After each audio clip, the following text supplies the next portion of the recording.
name's Cody and you're watching Lunch Ride. I forgot what I was going to say already. So I want to build a small kicker ramp, but I don't want to make it out of plywood. I don't have a lot of room in this garage and storage is kind of at a premium, so I need to store it outside. And the problem with plywood is that even the exterior grade stuff, after a couple seasons outside, it starts to look really awful. So I want to build it out of actual lumber. I entertained the idea of building it out of cedar. However, even though it would be beautiful, after a quick price check, I found that it would probably be 3 to 4 times more expensive to do it in cedar than it would be in pressure treated wood. So let's get started.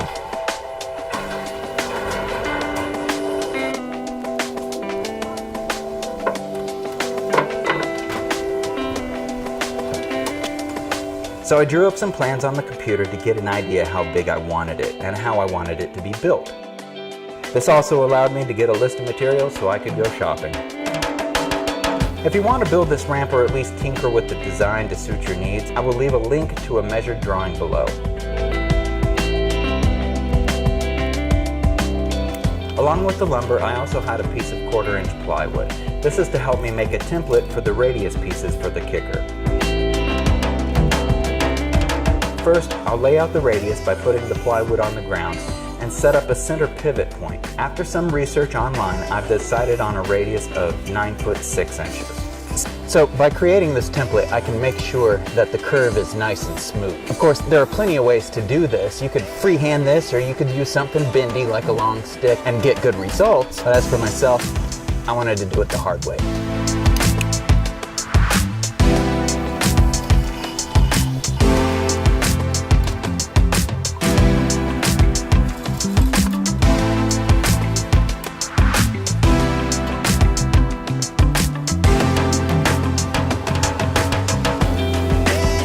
So I'll cut the template out with a jigsaw and sand it down smooth and get a nice curve to it. It doesn't have to be perfect, we're not building a piano, but taking a little bit of time here will make a better end product.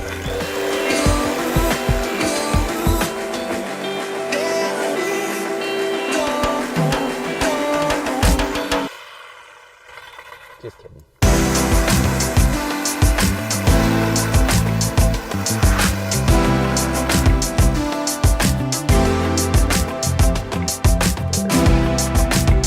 To sand this down, I'm using just a regular sanding block. I didn't have any other sandpaper, so I'm using one of the disc sandpaper deals because I had it on hand, and a regular sanding block, but I'm using the back side because it's curved and it makes it a little easier. So now we have the template for what you might call the stringer or the carriage or the rail. In any event, it's the piece on the side that holds everything up. Close enough. First we'll attach the template to the 2x8 and trace it. Then I'll go back and roughly cut out the radius with a jigsaw.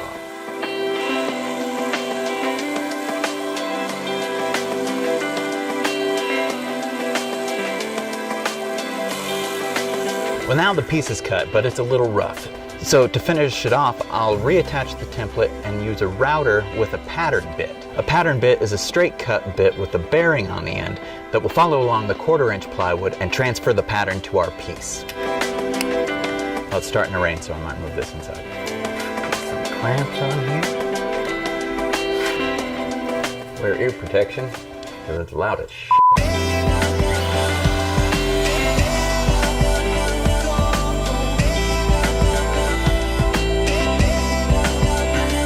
Now that I used the pattern on this one, I'll use this one as a pattern to cut this one, and I should have 2 perfect matches.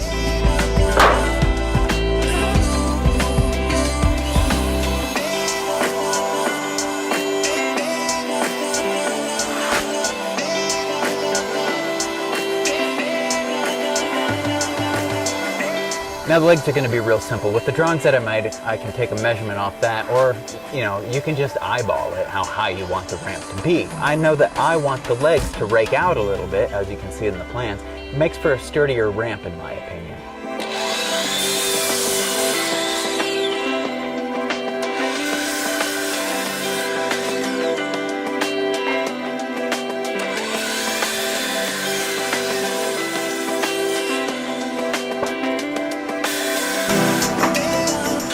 The legs are actually going to be 2 pieces. one holding it together while the other one is actually carrying all the weight. There's a potential for a lot of force to be transferred to the leg, so beefing it up a little bit isn't going to hurt any.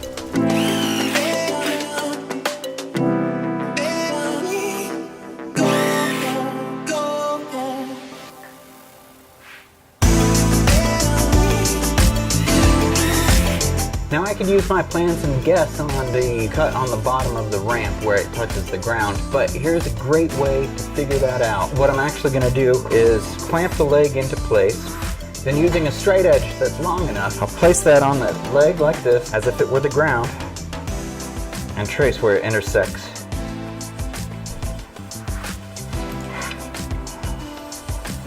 Now I can be pretty positive that it's going to lay flat on the ground.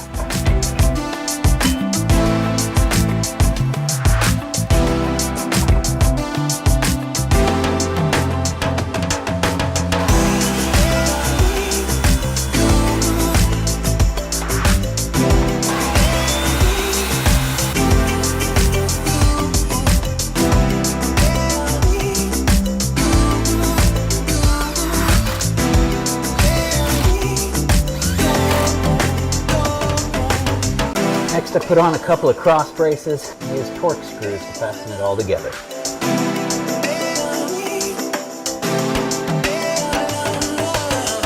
So here we are on the second day of the build. The landing ramp will be very similar in the build process to the kicker, except we don't have to worry about a radius. Also, you'll see in the drawings, I eased the top and the bottom of the ramp, kind of put a little angle on them in case you catch a wheel. It makes it a little bit smoother. Plus, it just makes it look a little bit more finished. Also, the angle on the legs is a little closer to 10 degrees for a longer run out. And I've also made it wider for more comfortable landings, and also so that the kicker will actually sit inside the landing ramp when in storage.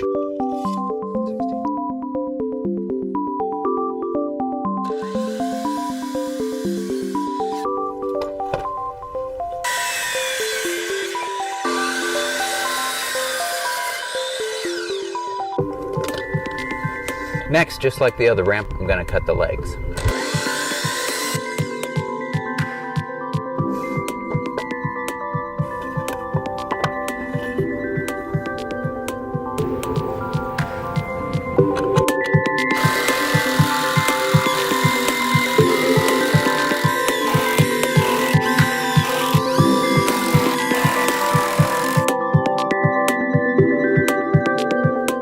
Like before, what I want to do, take the angle of the leg and then extend that with a straight edge. Like this is a drywall square, 48 inches. You can use a level or you can use a piece of plywood, anything long and straight. Press that against the bottom of the foot, and where it rests will also be the ground, in theory, if you can imagine it. This will be the ground. Clamp that on. Make sure it's flush. Then follow it down here. This is where the ground will meet the ramp.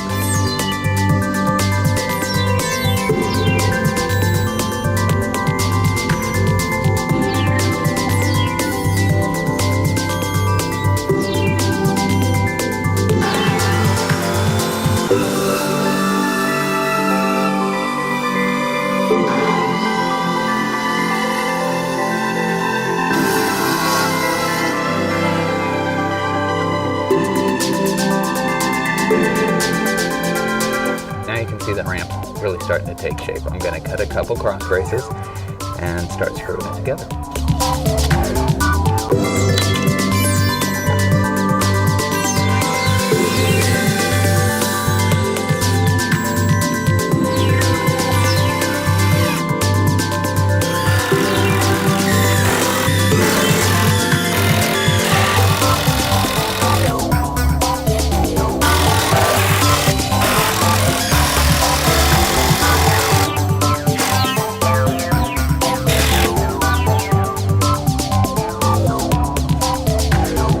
One thing that I really wanted to use was rough cedar for the deck of the two ramps.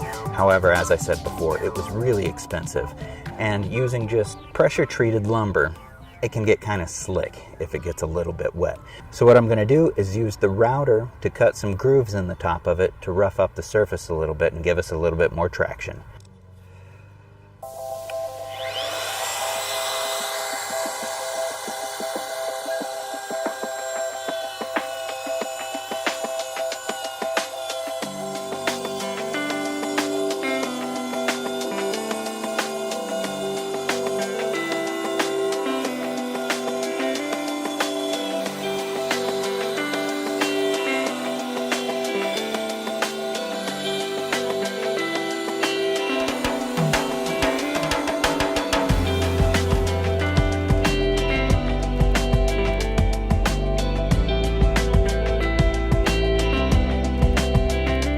I'll route all the grooves at once on the 2x4s and cut them to length using the miter saw with the stop block. This will save a load of time.